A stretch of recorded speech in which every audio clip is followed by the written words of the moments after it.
Good afternoon, ladies and gentlemen. I am back once again, and again, I am privileged to be joined by an amazing name in the fight game right now. I'm joined by the most recent Cage Warriors flyweight champion and EFC flyweight champion, Mr. White Kong himself, Jake Hadley. Jake, thank you so much for taking the time to talk to me today, mate. How are you doing? Yep, that's fantastic. So sort of moving straight into it, sort of talking about your upbringing, being from Birmingham, all that kind of stuff. Obviously, coming from Birmingham and by extension England, you obviously have a pretty strong array of MMA lineage that you can draw on. You know, your Leon Edwardses, your Michael Bispings, your Darren Tills, etc. When you were growing up, was there any particular fighters that you looked up to or drew inspiration from?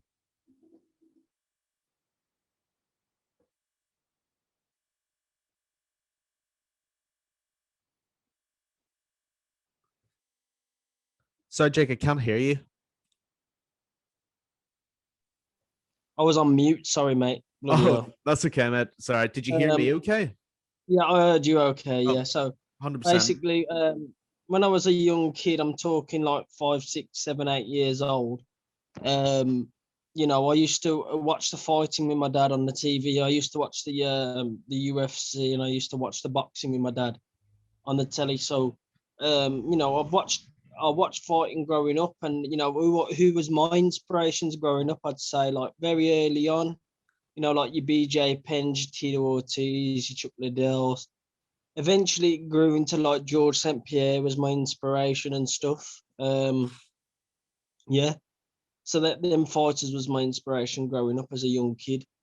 Obviously, um, you know, as I got a bit older, my inspirations in fighters changed, but them was my inspirations when I was very young. Nice one, mate. And obviously, great people to base your inspiration on for sure. So, moving on to you yourself, your fighting style is obviously it's incredibly well rounded, and it's been lauded by everybody in the Mm. media for being so well rounded. Is there any particular aspect of your fight game that you enjoy over others, or do you just appreciate that it is well rounded? I don't enjoy one martial art more than the other. I'd say if I like had to like choose like um, you know, I like to hurt people, so I like to hit people. You know what I mean? So obviously, I'd prefer to punch someone striking up really on the feet, but really I don't prefer to train any other martial art. What I do is I train every martial art the same amount of times each week. So I won't do you know 5 wrestling sessions a week, but only do striking once. You know what I mean? I do everything the same amount of times. That's probably one of the reasons why I'm so well rounded, and also because growing up, like I said, all my fighters who I did look up to was the smart, well-rounded fighters. Also I look up to Rocky Edwards, who's also from Birmingham, who's also a very well-rounded fighter. So I try make myself as well rounded as I can, so I can strike, I can wrestle, I can grapple on top, jiu-jitsu, I can grapple off my back, I can get up to my feet, I can do cage work, push, taking you off down off the cage, defending off the cage. I got it all really, and that's what I try to do. I try to make myself as well rounded as I can. So I don't. I give no. I give everyone near enough zero chance of beating me, because if you're better than me somewhere, I'll just put you somewhere else. If you hurt me on the ground, I won't let you tip me down again. If vice versa, if you hurt me on the feet, whatever. So, I'm so well rounded. So, yeah, that's what I try work all the time. Yeah, absolutely. And obviously, guys like George St. Pierre and BJ Penn were known for that very kind of thing. If they were hurt on the Yeah, back ground, in the they, day when like 2001 and whatever. Obviously, if you was to compare them to the fighters now, they're nothing compared yeah, to the fighters now. But maybe George St. Pierre could still compete, but realistically, them was the ones when I was a real young kid. Before I even started training, I used to look up to them guys. You know what I mean? I didn't start training till I was like 13. I did jiu-jitsu when I was 13. Started boxing at 15, and then MMA at 17. So But them was the ones I looked up to at first, you know what I mean? When I first was, you know, a very young kid at school, getting into school fights with my mates and copied what they do, you know what I mean? Absolutely, yeah. And it's very clear to see for sure that well-roundedness as it develops. So that's a great answer. Thank you for letting me know that. Let's see. Next question. Obviously, right now as a fighter, you are 7-0, and you had a couple of very good amateur fights too. How was the transition to your professional career from the amateurs? Your record would obviously suggest that it was relatively easy for you, but how did you find it? My transition from the amateurs to the pros, well, you know, I was ready for the professional level long before I even went pro. You know what I mean? Mm-hmm. I'd fought all the best amateurs, won multiple titles. I didn't go out to IMAFs, but back then you had to pay all the flights and everything and stuff like that. So I didn't have that type of money. So yeah, but I fought all the best guys in my country. Um, you know, so there you go. Yeah, totally. And sort of started locally and spread out. That Yeah, is absolutely. I won every title. I won, you know, 4 amateur titles. I tried to fight all the best amateurs. I didn't use. Sometimes I couldn't get matchups with them because they wouldn't take a fight with me. I.e., Mohamed Makaev, he wouldn't fight me. But I tried to fight with all the top amateurs. I fought some of them, you know, beat most of them. I lost twice at amateur, but amateurs are learning proceed. You need to learn in the amateur game.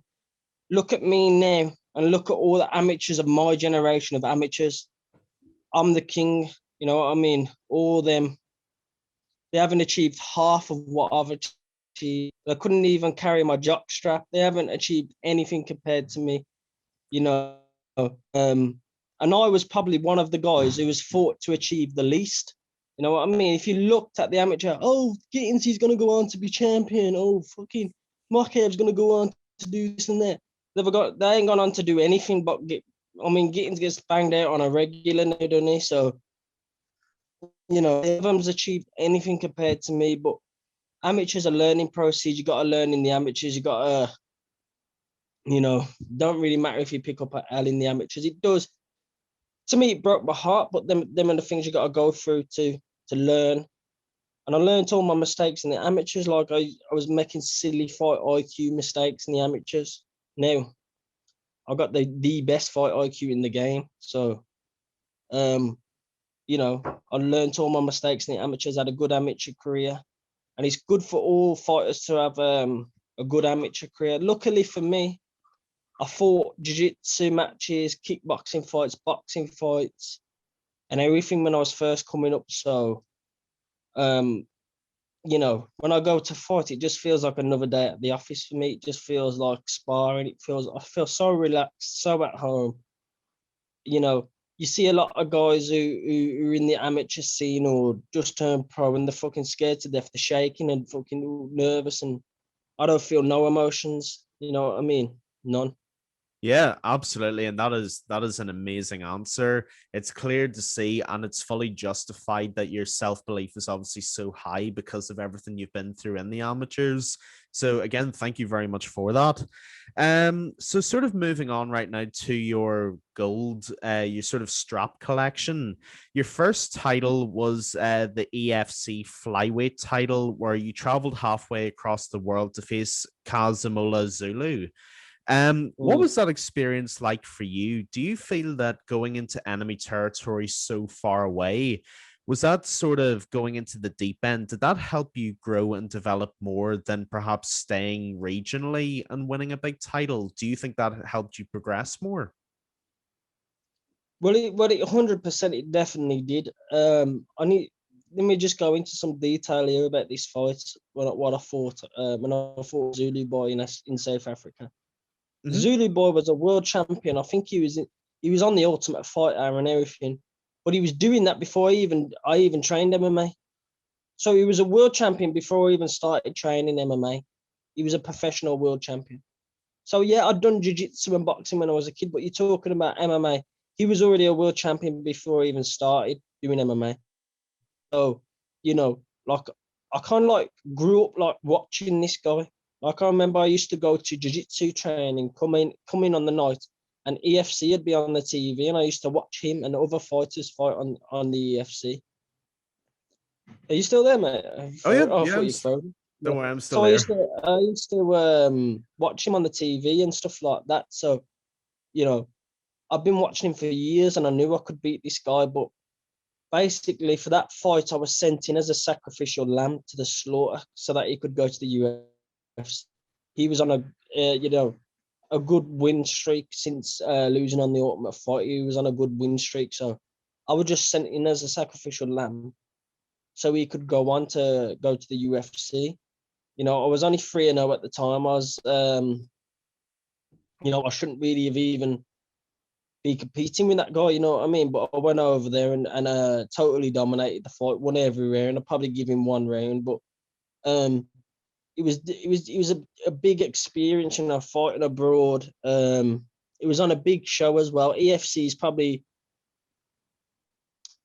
one of, if not the best shows I've fought on, as in, we was going on morning shows, doing face-offs at morning shows and stuff like that. You know, like America's version of Africa's version of This Morning. We was on that doing talk shows and stuff like that. So, big crowds in the casinos and stuff like that. I was getting stopped in the street. It was a madness. So, you know, it was a big experience, and to go 5 rounds with a guy so experienced like Zulu Boy, I learned so much from that fight that, like, when I come back to the UK and started fighting on the UK scene, it just showed in all my fights because I learned so much from fighting him. I stole things off him, what he did to me in the fight. Just pure experience of the guy. It made me grow like 2 years worth of training from one fight. It made me grow so much as a fighter. I learned so much from that fight. You know what I mean? So, yeah, I think I've answered your question. I don't know if I have or haven't, but there you go.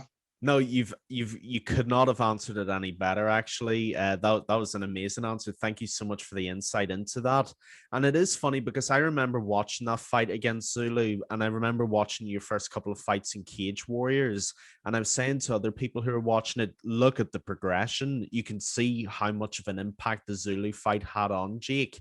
You can see how many more weapons he's added to his arsenal. So to hear you confirm that is obviously, that's a very interesting line. So again, I really do appreciate that. So moving on to your most recent gold holding, in Cage Warriors, you obviously won the title against Luke Shanks.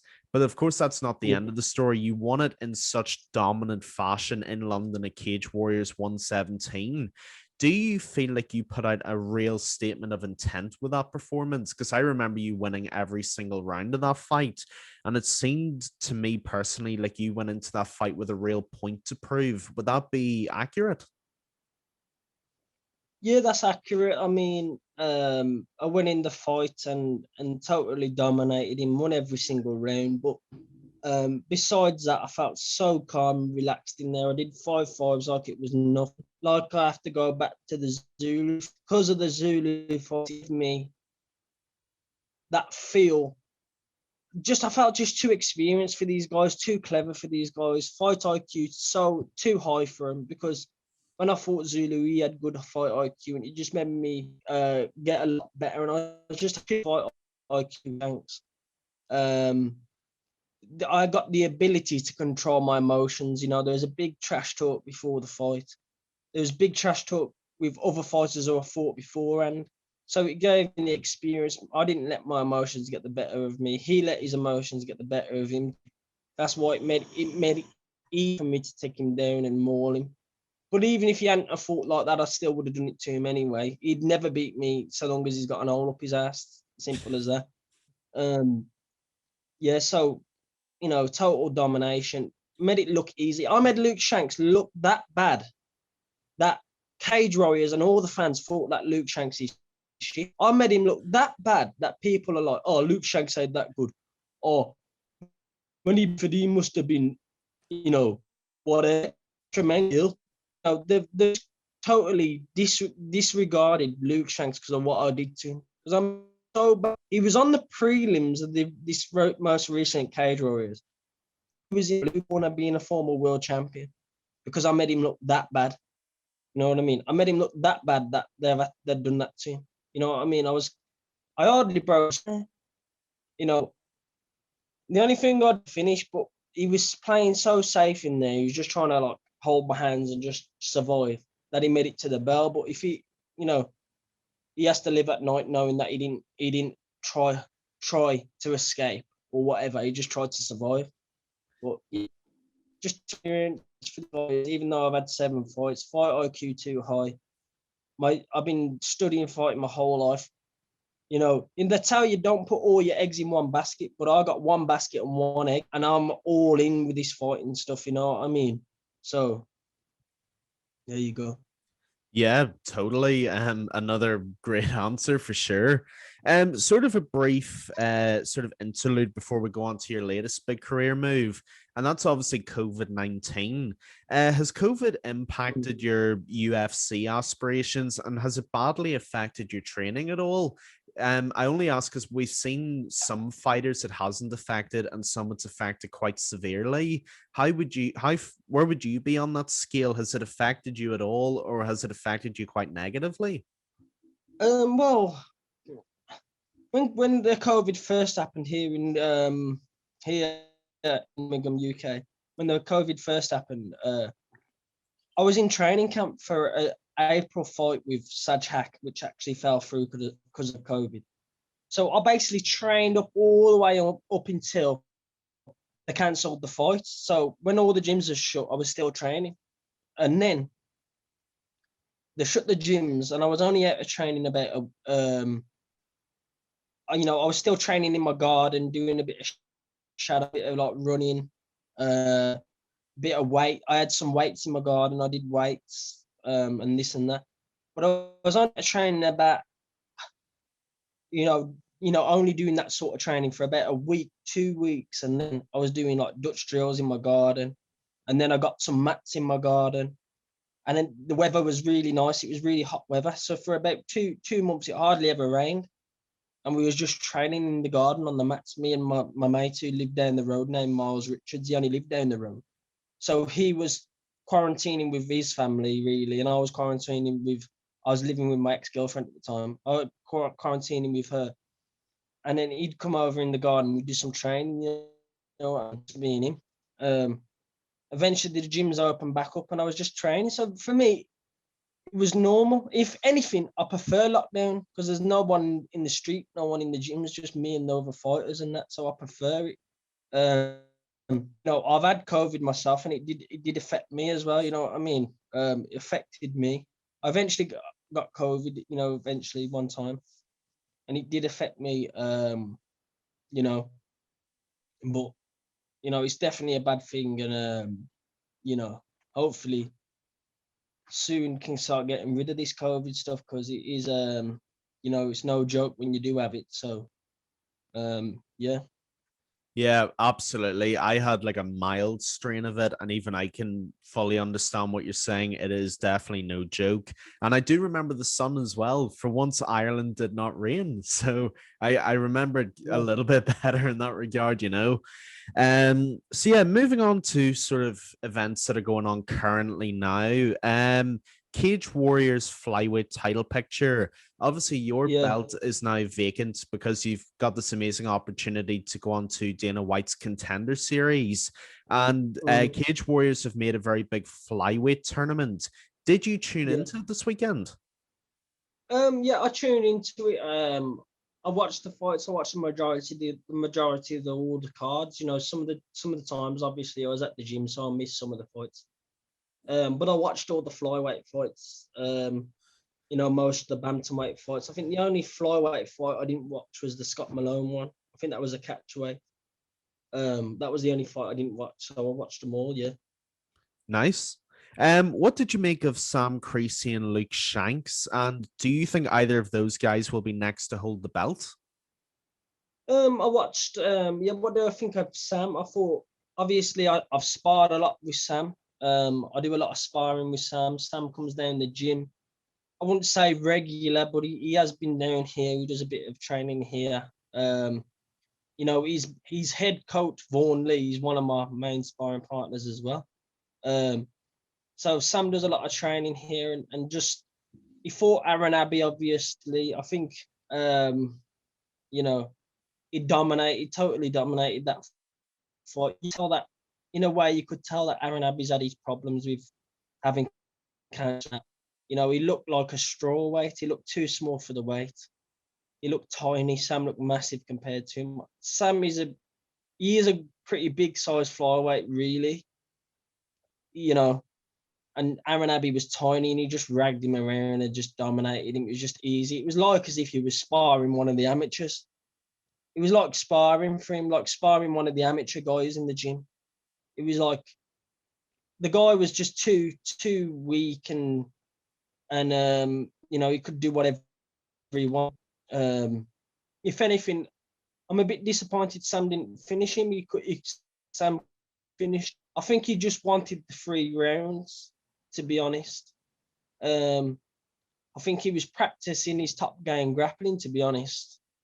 I think he knew that Shanks will win his fight against LeBlanc. I think he knew that, having fought LeBlanc and trained with Shanks. I think he knew Shanks was going to win. Yeah. What did I think Shanks' fight? I think, Luke Shanks, he's very wild and scrappy, but that's what makes him good. That's what makes him beat certain people. He'll never beat me because I'm just too smart for him. But that's what makes him win fights. His forward pressure, his strength, his chin, and he's known for having big power in his punches as well. So, yeah, I just the fights went exactly how I thought they was gonna go. I thought Shanks was in the harder fight of the two. I think I knew Sam was gonna absolutely kill Aaron Abbey. I thought Aaron Abbey had zero chance. He ain't even got a puncher's chance because he can't knock anyone out. So I think Luke Shanks was in the harder fight of the two. Who I think's gonna win the belt? Well, I should think and I hope Sam wins, obviously, because I know him personally. So I'm gonna say Sam Creasy, but he's definitely in a hard fight here. Yeah, I fully agree with your assessment. Actually, I was watching it and I did think the same thing for sure. Impressive performance, but his opponent, you could tell that it was just difficulty just getting up to flyweight because the size difference was something else. So moving on, I suppose right now to your most recent news, which is obviously fantastic news. Dana White's Contender series. How did that come about? So basically, we thought, honestly believed in my mind that I was signed to the UFC, having won world titles, beaten 3 world champions, beaten all the best guys in the UK and Europe. I mean, there's not even a question who's the main man in Europe. Everyone already knows this. It's not even a question. If anyone questions it, I mean, they just don't know anything about MMA. So I was going to the UFC. So I didn't fight in March on the Cage Warriors coming up in March because I'd done 2 camps back to back, and I thought, let's just take the March one off. And then Contender Series, my manager, would I fight in July on Contender Series, July. So I accepted, and then about a month later, has come back and says we're pushing it back till September. So then I contacted Cage Warriors and I tried to get on the Cage Warriors, the recent one just gone. I tried to defend my title.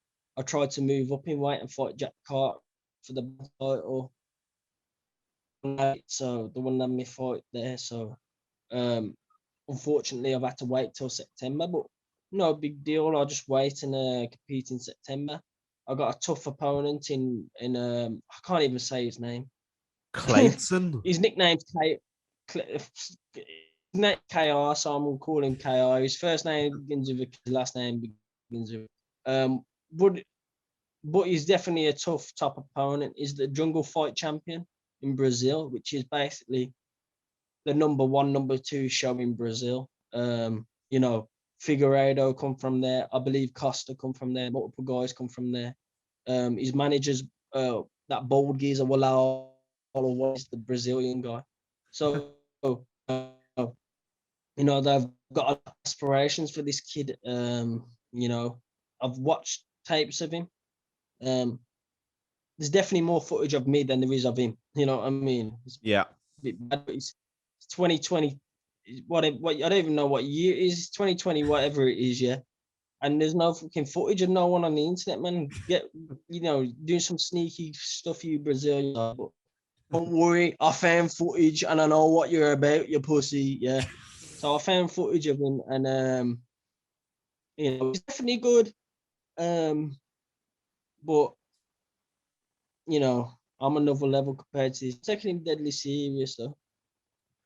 Yeah, absolutely, and it's impressive you're able to find that. A lot of Brazilians do tend to try and hide the footage, so it's impressive you could find it. And let's see, Yeah, but I'm with Paradigm, so paradigm of access to everything. yeah, they've accessed it for me. Nice shout out, Paradigm Sports Management. An interesting thing that I did want to ask you was, obviously one of the other brightest prospects coming out of the UK is Paddy the Body Pimlet from Cage Warriors 2. Yeah. And the UFC signed him straight away from Cage Warriors. Was there ever a discussion about you going just straight into the flyweight division, or did you like want to go into the Contender series? It's an interesting parallel that I noticed, but I wanted to get your take on that. Well, like realistically, obviously, I'd rather have a straight UFC contract. You know, it's just completely better to have a straight UFC contract. I mean, the first thing is the money. I'd get double the pay. in So that is one of the good things about it. And but I just took what I was given. You know what I mean? I was given the opportunity. Let's be real. I was okay for half the money. What I had to fight for. I'd fight just as good of an opponent, and I wouldn't get £1 allowance, and I'd have to go 5 rounds. So weighing up was like, and I just take the Contenders because if anything, what makes more sense? I got double the pay, triple the pay to go 3 rounds instead of 5 rounds. £1 allowance. I'm a big flyweight, you know what I mean? Mm-hmm. I'll get one. So if anything, it just made more sense. That's realistic. Realistically, I'm too good Contender series. I'm too good for Contenders. I should have been in the UFC. I don't hate on Paddy. Well, I ain't gonna hate on Paddy Pimblett, but you know, he's achieved a lot, whatever. But I've probably achieved just as much, if not only 7 fights. You know what I mean? Yeah. The only thing he could say is he could pull in a good crowd. You know what I mean? But as in like fights achievement wise, I've achieved more. I've achieved just as much as him in 7 fights. I You mean, know, I got 2 yeah. world titles.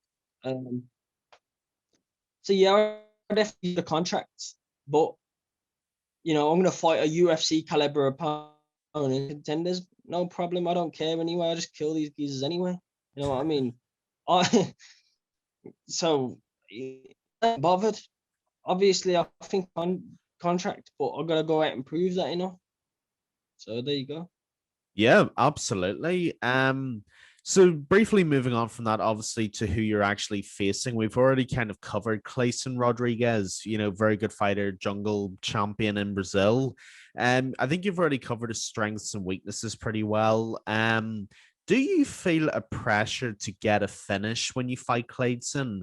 And the reason I ask that is that we saw Brendan Yeah. Loughnane on the Contender series Yeah. who absolutely eviscerated his opponent, and yet very Yeah. controversially, he still didn't get signed. Do you feel as though you've got to get a finish when you fight Kleydson? Because we know sometimes that isn't enough to impress Dana. I don't care. about finishing the opponent. All competitors care about, real competitors, real champions, real legends. All they care about is winning. I don't give a shit win as long as I win. Whether that's knockout, submission, decision, fucking cut, disqualification, I don't care. As long as I win, I'll win. You get me? So I don't fight boring. I come forward and I put pressure on guys and I try hurt guys. The only way it'll be boring is if he makes it boring by, doing something where like Shank's instance, I got on his back and he just ain't trying to move. What can I do? You know what I mean? Like you ain't trying to escape. You ain't trying to do nothing. You're just grabbing my hand so I can't choke you. So do something. You know what I mean? That's I guess one of the ways he could make it boring. And if I was to win, like, and to say, oh, we ain't going to give you a contract. Fair play, mate. I don't care. I've got my win on my record, though, mate. All I care about is winning. Yeah. It's a matter of time before I go to the UFC and become world champion in the UFC anyway. Yeah. And advice to people, yeah. This is my advice. All them girls that are messaging you DMs and you fucking, all your pals who are ringing you up when you're winning fights. As soon as you lose, no one messages you. No one rings your phone. No one gives a fuck about you. And that's the truth. So make sure you win every time. Yeah. Any means necessary win. No one cares about a loser. People only care about winners. You know what I mean? Why does everyone want to interview me? Because I'm a winner. No one wants to interview you when you're a loser. So win every time, no matter what. If I gotta be in, I'll win. As long as I win, I don't care. You know what I mean? So that's how it goes. Yeah, I respect that. That's a great answer, and very good advice as well for people. I do agree with you. Obviously, all being well, we obviously really want to see you win, and we want to see you get signed to the flyweight division. Now, from what we have seen in the media, the UFC are targeting a really big London card in September if COVID finally decides to bugger off and we can all get our lives back.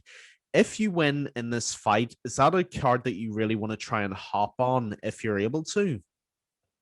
Well, obviously, I'm fighting in September on Contenders. So, when I found out that card was happening in September, I was like, oh, fucking hell, I can't believe I signed to fight on Contenders. I could have been on this card. But I've got to go and do what I've got to go and do and go and bang this geezer in Vegas. Viva Las Vegas, you get me? So at least I got it. And it was my dream when I was a young kid to fight in Vegas. So I could check that one off the list.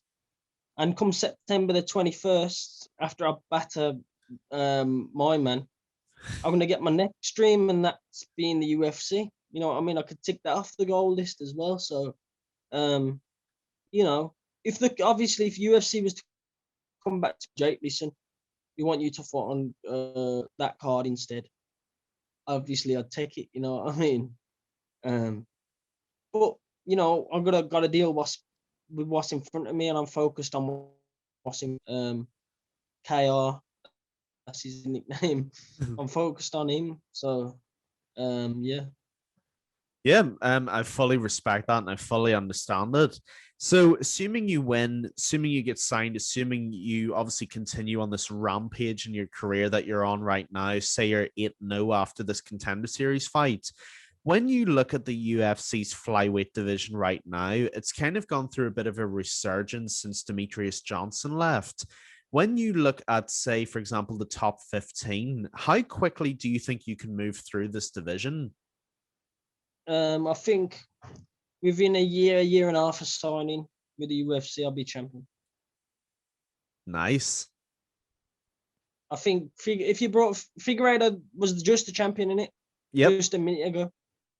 If you brought them and said, all right, then Kleydson out, but Figueiredo's going to jump in, I'd take it, and I'd choke him out within 2 rounds. What I said in that last fight. What he said in that last fight, bully, yeah. And if you can't beat, things start going to shit, it's the fan, and it starts going down for him. So,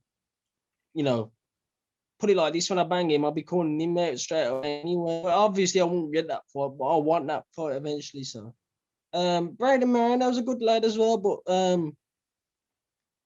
what people do is they put this pedestal because oh, he's UFC champions, this and that, and whatever. Like, obviously, Rocky's gonna improve, and look, you lads, we're doing it right. We can go and do this and that.